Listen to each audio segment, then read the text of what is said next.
हरियाणा के अंदर चुनावी सरगर्मियां लगातार बढ़ रही हैं और मौसम में भी अभी गर्मी है। प्रत्याशी पसीना बहा रहे हैं और अपनी जीत का भी उनको यकीन है। अपनी पार्टियों के हिसाब से भी वो बड़ी बड़ी बातें अपनी तरफ से कर रहे हैं। हमारे साथ अटेली कनीना से बीजेपी प्रत्याशी आरती सिंह राव जी हैं। उनसे खास बातचीत करेंगे कि किस तरह का माहौल उनको अपने लिए नजर आ रहा है। बहुत बहुत स्वागत है मैम आपका खबरों में। धन्यवाद आपका। आरती जी, मैं अभी यहाँ पर आ रहा था, प्रोग्राम आपका चल रहा था, आपके माथे पर भी पसीने की बूंदें थीं, लोग मिल रहे थे। ये जो प्यार हमें इस वक्त नज़र आ रहा है, जो आपको लेकर महिलाएं आ रही हैं, लोग देखना भी चाहते हैं, ये वोटों में तब्दील हो पाएगा?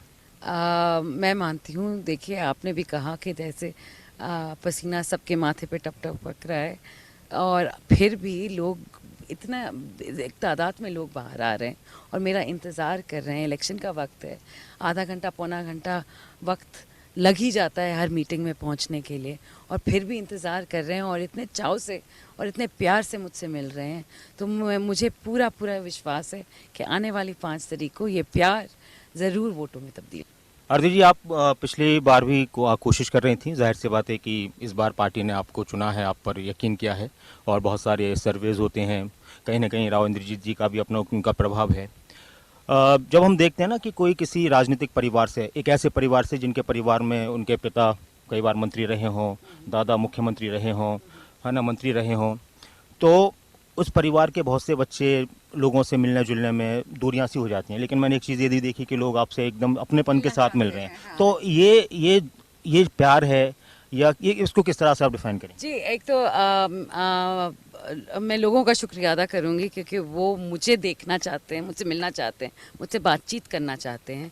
तो ये जो लोगों में पहले तो भ्रम जो पैदा किया जाता है कि देखो ऐसे होंगे बच्चे या वैसे होंगे, अगर आप लोगों के बीच जाके उनसे मिलें तो तभी वो भ्रम दूर हो सकता है।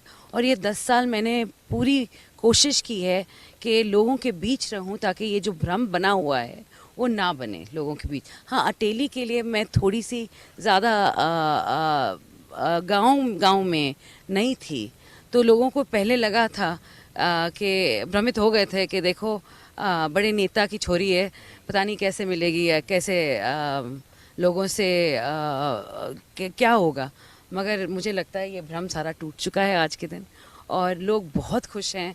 जब भी मैं मिलती हूँ हंसी से मेरा स्वागत होता है, तो उससे बेहतरीन चीज़ तो हो ही नहीं सकती। चुनौतियाँ किस तरह की हैं? एक चीज़ हमने ये देखी कि बहुत सारे लोग टिकट मांगते हैं, सब अपनी अपनी दावेदारियाँ पेश करते हैं। आपकी पार्टी से भी बहुत सारे लोग टिकट मांग रहे थे, तो उनमें से कुछ नाराज़ हैं। उनकी बातें अगर की जाएँ तो वो बहुत से ऐलान कर रहे हैं। दूसरी तरफ कांग्रेस का ये कहना है कि इस बार मुकाबला बीजेपी और कांग्रेस का, और कांग्रेस पूर्ण बहुमत के साथ सरकार बना रही है। तो आप जो अंदरूनी वाली चुनौतियाँ हैं और जो सामने राजनीतिक चुनौतियाँ, वो क्या हैं? जी, पहली बात तो मैं ये कहूँगी कि 10 साल से मैं भी टिकट मांग रही थी और जब पार्टी ने मुझे टिकट नहीं दी और मुझे भेजा किसी भी उम्मीदवार के लिए वोट मांगने, तो मैं गई थी अपना स्वार्थ ना देखते हुए उनके लिए, उनके भले के लिए, अपनी पार्टी के भले के लिए। और 10 साल तक ये चलता हुआ है। मैंने ऐसा कोई कुछ नहीं किया था कि मैं अंडर कटिंग करूं, मैं बस पार्टी की भलाई चाहती थी। तो मैं आशा करती हूँ कि वो जिनको टिकट आज के दिन नहीं मिला है वो भी ऐसा ही व्यवहार करें। अगर नहीं होता है तो फिर सामने से वार करें ना, पीछे से क्यों करते हैं। अगर कोई है प्रॉब्लम तो आके बता दें। जहाँ तक बड़ी सरकार बनाने की बात आती है और कांग्रेस पार्टी की बात आती है कि वो बोल रहे हैं कि सरकार बना रहे हैं, तो जी ये तो हर इलेक्शन में वही होता है कि हर पार्टी बोलती है कि सरकार हमारी ही आएगी, मगर ये लोगों पे है कि वो किस पे ज़्यादा विश्वास करते हैं आज के दिन। और मुझे लगता है कि बीजेपी और दक्षिण हरियाणा की, मैं स्पेसिफिकली क्योंकि मेरी ज़्यादा जानकारी दक्षिण हरियाणा के बारे में है, कि यहाँ के लोग अपने नेता पे पूरा पूरा विश्वास करते हैं और मुझे पूरा यकीन है कि हमारे यहाँ, हमारे क्षेत्र से हम। राव इंद्रजीत कहते हैं कि वो दक्षिण हरियाणा में उन्होंने अपने विकास कार्य करा, बहुत से कई बार वो नज़र भी आते हैं। तो वो कौन लोग हैं? राजनीतिक प्रतिद्वंदी तो होते हैं, लेकिन और कौन लोग? जी, ऐसे मेरे दादाजी और मेरे पिताजी की अब राजनीतिक सफ़र 70 साल का हो गया है और दोस्त बनते हैं, कुछ दोस्त नहीं होते और प्रतिद्वंदी ही होते हैं। मैं कहूँगी अपने पार्टी में हो, बिना पार्टी, बिकॉज कांग्रेस में है, जो भी है, आज के दिन मैं हमेशा ये कहती आई हूँ कि हम मेरा मतलब जब राव साहब हमेशा जब खड़े हुए हैं उनके साथ पब्लिक रही है। कोई और रहे ना रहे, कोई और पीछे से वार करे ना करे, पब्लिक हमेशा उनके साथ खड़ी रही है। तभी वो आज के दिन लोगों के दिल में ऐसे राज करते हैं। और जब वो लोग बोलते हैं ना राजा हैं राजा हैं जी, ऐसी कोई बात नहीं है। हम प्रजातंत्र में रहते हैं और आज के दिन राजा बनाने वाले भी लोग ही हैं। तो अगर आप दिलों में राज करते हैं तभी आप सही मायने में राजा कहलाते हैं। क्या दक्षिण हरियाणा का जो ख्वाब है कि इस क्षेत्र से अभी अब कोई मुख्यमंत्री हो, क्या लगता है वो पूरा होने में वक्त लगेगा, कब होगा, किस तरह के आपको संभावनाएं लगती हैं? जी, हमारी तो पूरी कोशिश रही है कि दक्षिण हरियाणा का कोई चीफ मिनिस्टर बने। अब किसी ना किसी कारण वश वो अभी तक नहीं हो पाया है, मगर कौन कहता है कि कल नहीं होगा। अगर पूरे इलाके ने साथ दिया है तो मुझे लगता है कि आने वाले वक्त में चीफ मिनिस्टर हमारे एरिया से ज़रूर बनेगा। आरती जी, आप अलग अलग गांव में जाहिर सी बात है जा रही हैं, घूम रही हैं, आपको बड़ी समस्याएं जो इस पूरे अटेली की हम बात करें वो कौन सी नज़र आई जिन पर आपको लगता है कि सबसे पहले काम होना चाहिए?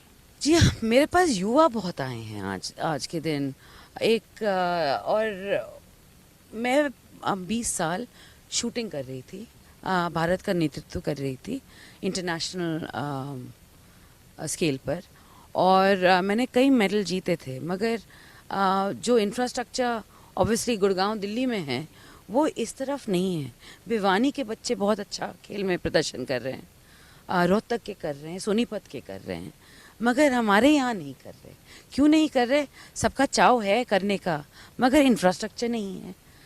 तो मैं चाहती हूँ कि जैसे ही मैं अगर इन बच्चों के लिए कुछ कर पाऊँ ताकि आने वाले वक्त में नौकरियाँ उसके द्वारा हासिल हों, और अगर वो और दिलचस्पी रखते हैं और बेहतरीन काम करते हैं तो वो हमारा और भारत का नेतृत्व क्यों नहीं कर पा सकते? ज़रूर करेंगे और हमारे क्षेत्र का नाम रोशन करेंगे। तो सबसे पहली चीज़ तो ये है कि खेल में ज़्यादा ज़ोर और इंफ्रास्ट्रक्चर पे ज़्यादा ज़ोर। तकनीकी कॉलेजेस, अब तकनीकी कॉलेजेस अटेली में बहुत कम है और हमारे बच्चों को बाहर जाना पड़ता है। तो मैं चाहती हूँ कि बेहतरीन तकनीकी कॉलेज हमारे अटेली में खुले ताकि हमारे बच्चे और स्पेशली हमारी जो बेटियां बहनें हैं वो यहाँ ही अपनी कॉलेज ख़त्म कर सकें और अपने पैरों पे खुद खड़ी हो सकें। तो ये मेरा सबसे बड़ा एम है आने वाले वक्त में। और तीसरा जो है वो है जो PHCs हमारे पास पड़ी हैं। देखिए, बड़े बड़े अस्पतालों की तो बड़ी बड़ी बीमारियों के लिए ज़रूरत पड़ती है, मगर जब छोटी छोटी जैसे टेंशन ज़्यादा हो जाए, ब्लड प्रेशर हाई हो जाए, फिलाना ढिगड़ा बुखार ज़्यादा हो जाए तो PHC की ज़रूरत पड़ती है। और अच्छे कंपाउंडर, अच्छे डॉक्टर वहाँ मिल जाएं और बेहतरीन इक्विपमेंट वहाँ मिल जाए तो वहाँ बड़े बड़े अस्पतालों की ज़रूरत नहीं पड़ती, क्योंकि टाइम पे हम वो कंट्रोल कर पाते हैं। तो ये 3 चीज़ें मैं अपने पूरे प्रदेश अटेली के लिए करना चाहूँगी। जी, 10 साल जब किसी सरकार को हो जाते हैं, जनता की अपेक्षाएं बहुत सारी होती हैं और कई बार लगता है कि जितने काम होने चाहिए थे नहीं हुए, तो फिर एक एंटी इनकम्बेंसी वाला फैक्टर आता है।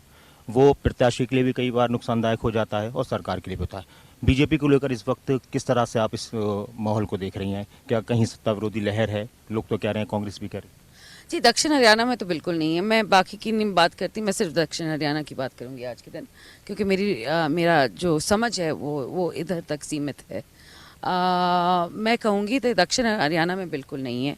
वो अपने नेता से बहुत खुश हैं और वो जैसे विकास होता आ रहा है पिछले 10 सालों में, वो चाहेंगे कि वैसे ही विकास चलता रहे।